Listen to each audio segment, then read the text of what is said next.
Պատմական աղբյուրները լուռ են այս բերդի մասին։ Հստակ է, որ 9-րդ դարի սկզբին բերդն արդեն դարձել էր հայկական իշխանության սիրտն ու նրա կամքի ամրոցը։ Չկա մի արձանագրություն, չկա մի հստակ տարեթիվ, որը կբացահայտի նրա առաջին քարը դնող ձեռքը։ Բայց ժամանակի մշուշից հառնում է մի անուն՝ Սահլ Սմբատյան։ Արաբ պատմիչները նրան հիշատակում են որպես հայազգի Սահլ, որդի Սմբատիս, Սահլ իբն Սիմբատ ալ-Արմանի։ Մի մարդ, որի անունը հնչում էր ոչ միայն որպես իշխան, այլև որպես ուժ, որպես հեղինակություն, որպես աննկուն ոգի։ Նրա քաղաքական կամքը դարձավ վահան, որի շնորհիվ արցախցիները դիմակայեցին պատմության այդ շրջանի ավերիչ հողմերին, պահպանելով իրենց արմատը իրենց սրբազան հողում։ Շիկաքար ամրոցը որպես Սահլ Սմբատյան իշխանի նստավայր հիշատակում է նաև Մովսես քաղաքատվացին։ Իլնուլ Մհթվոյ հայոց 821, Ելին գաղտնաբար ի պարտավայ արկ ընտիր կիտաճկաց և հավարի առին ըս ամարած գավառ և գերի առյալ իբրև հոգիս հազարս և իմեծիրանց սահմանի ամրացյալկ իտեղ ոճն որ կոչի շիկաքար։ Հանժամ արի և շքեղատեսական Սահլ Սմբատյան երաշայիկ տերն քաջազոր եղբար գյուրովք ի զորքով յուրանց իլուսանալ առավոտուն ի վերահարձակյալ առհասարակ դիաթավալ ըզնոսացիրու ցանկացուցանեին և որպես հարիծու ժանյաց ըզգերյալսն ի բաց կորզեին։ Շիկաքարի բերդի և նրա տիրակալի մասին հիշատակել են նաև ասորական ու արաբական աղբյուրները։ Իբն ալ-Ասիրը գրում է, որ Բաբեկը 837 թվականին չարաչար պարտվելով Աֆշինից փախավ Արցախի կողմերը։ Արցախի իշխան Սահլ Սմբատյանը Բաբեկին բռնելով հանձնեց արաբների ձեռքը, որոնք նրան մահապատժի ենթարկեցին։ Մովսես քաղաքատվացին նաև գրում է. «Ընդվաստակոցն առնու իշխանություն ի վերահայոց վրաց և աղվանից տիրյալ ամենեցուն արքայաբար»։ Այս հիշատակությունից ակներև է դառնում, որ Սահլ Սմբատյանը հայոց տան մեջ գերագահության համար մրցակցել է Բագրատունի հզոր իշխանների հետ։ Սարգիս arczepiskopos Ջալալյանցն ամրոցը հիշատակում է Չալաղանա բերդ անունով, որը 16-րդ դարում կառուցել է հայազգի հզորացած Չալաղան իշխանը։ Նա մասնավորապես գրում է. «Հայոց գյուղ է քարագլուխը կառուցված Չալաղան բերդի կատարին։ Այստեղից ես դուրս գալով բարձրացա բերդը, որը 16-րդ դարում կառուցել է հայազգի հզորացած Չալաղան իշխանը։ Բերդի երկու կողմում անհնար բարձր խորաձորեր են։ Այստեղ բնակվել է ինքը Չալաղան իշխանը, ով բազմաթիվ լեռնականներ սրի քաշեց, նրանց ձեռքից շատ գերիներ ազատելով ու միջ սարսափելով լեռնականները դադարեցրին իրենց համարձակ մուտք գործելն այս վայրեր»։ Մակար Բարխուդարյանցը վկայակոչելով գյուղի գերեզմանոցի Խաչքարի արձանագրությունը բերդի մասին գրում է. «Շիկաքար բերդը շատ հին է, ինչպես կարծում ենք շինված է հայոց թագավորներից և հետո ենթարկված աղվանից իշխանության։ Որպես ակներև է քարագլխի հին հանգստարանի արձանագրությունից, Հասան մեծն բերդը ստված է Սմբատ անունով ոմն իշխանազնի, իբրև հայրենիք և գերեզմանատուն»։ Շիկաքարը կարևոր ռազմավարական կետ էր հայկական լեռնաշխարհ ներխուժած ասպատակիչների դեմ մղված պայքարում։ Շիկաքար քարագլուխը կանգնած բարձր ու անխախտ բաժանում է Կարկառ և Խաչեն գետերի խորահուն հովիտները, իշխելով ամբողջ Արցախի տափաստանային տարածքի վրա։ Գտնվելով ծովի մակերևույթից շուրջ 1011 մետր բարձրության վրա և ավելի քան 500 մետր խոյանալով տափաստանից, ոչ թե պարզապես բարձունք է թվում, այլ բնության կերտած պահապան։ Այս բերդը Խոխանաբերդի, Կաչաղակաբերդի և Նատարին բերդի հետ մեկտեղ կազմել է ամուր պաշտպանական շղթա, մի լուռ, բայց անխախտ օղակ, որը դարեր շարունակ հսկել է երկրի սիրտը։ Բարձունքից իշխելով շրջապատի վրա բերդը վերահսկել է դեպի Խաչենի իշխանության կենտրոն ձգվող Խաչենագետի հովիտը և նրա միջով անցնող կենսական ճանապարհը,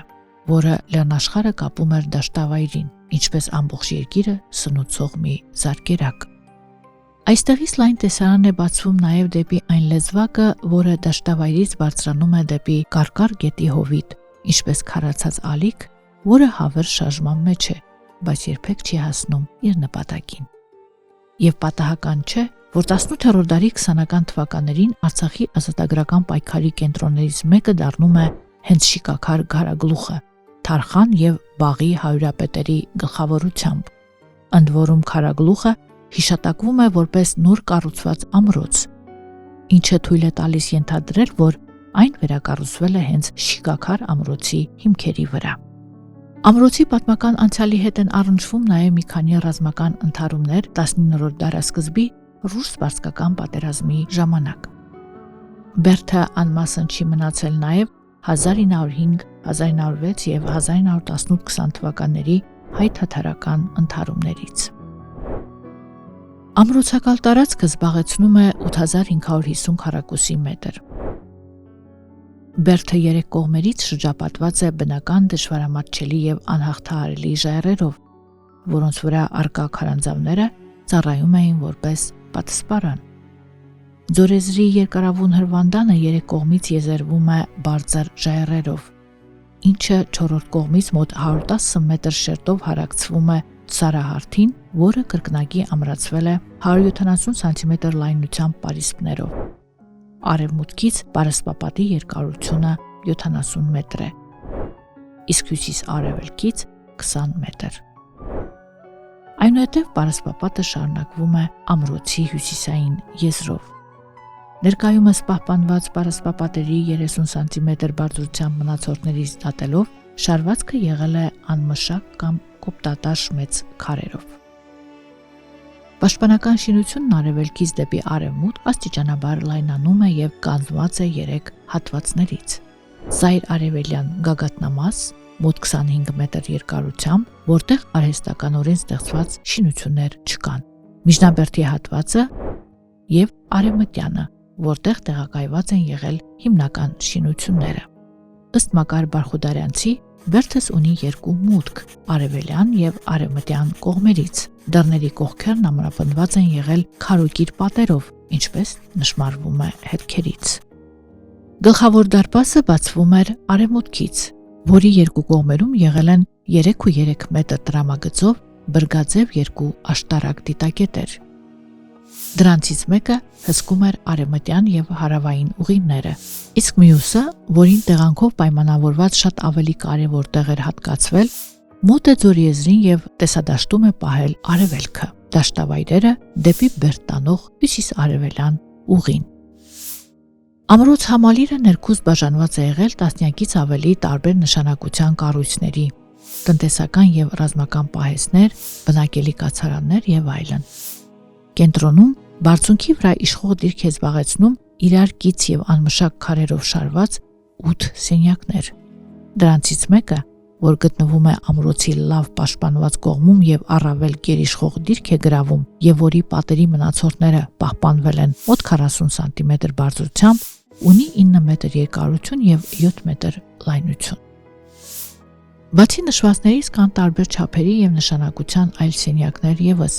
որոնք ծառայել են նաև որպես զորակայաններ։